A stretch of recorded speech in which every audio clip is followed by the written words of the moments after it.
आज पलसाणा तालुका के भूतपूर्व स्थित डीजीवीसीएल के कार्यालय पर हमला बोल दिया। वर्तमान में डीजीवीसीएल गुजरात राज्य के अधिकांश हिस्सों में दिन के समय कृषि सिंचाई के लिए पूरी बिजली प्रदान करता है। फिर इस भूतपूर्व सबस्टेशन से 2 रोटेशन में कृषि बिजली प्रदान की जाती है। इनमें से एक रोटेशन मालस्क को सुबह 5 बजे से दोपहर 1 बजे तक और दूसरा रोटेशन दोपहर 1 बजे से रात 9 बजे तक का देता है। किसानों ने सूरत जिला किसान सोसाइटी से संपर्क किया और उनसे इस खेती के लिए दिन में बिजली दिलाने का प्रयास करने को कहा।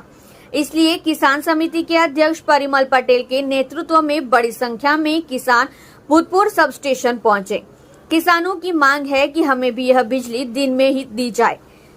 इन्होंने कहा कि जब मालस्क में बिजली ट्रिप हो जाती है तो सुबह तक उसे चालू करने वाला कोई नहीं होता, इसलिए 8 घंटे बिजली के बजाय 4 या 5 घंटे ही बिजली मिलती है और बाकी घंटे ट्रिपिंग के कारण बर्बाद हो जाते हैं। और दूसरे रोटेशन में भी यदि शाम 5 बजे के बाद ट्रिपिंग होती है तो यह उसे सुधारता नहीं है, सूर्य सीधे अगले दिन चालू कर देता है। ऐसे में दूसरे रोशन में भी 4 से 5 घंटे ही बिजली मिल पा रही है। जब परिमल पटेल ने मौके पर मौजूद अधिकारी से पूछा कि अन्य सब स्टेशनों की तरह यह बिजली क्यों नहीं दी जा सकती, तो उन्होंने कहा कि फिलहाल यह लाइन ओवरलोड है, इसलिए इसके साथ एक और सर्किट चलाने की जरूरत है और प्रक्रिया चल रही है।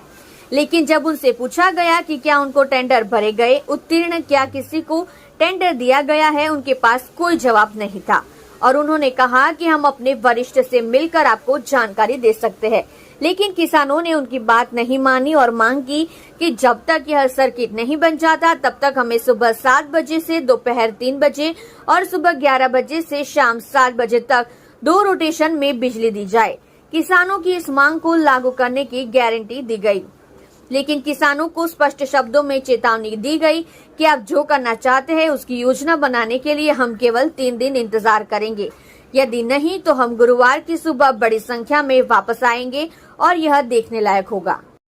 आप देख रहे हो सूरत दर्शन न्यूज चैनल घनश्याम पाटिल के साथ।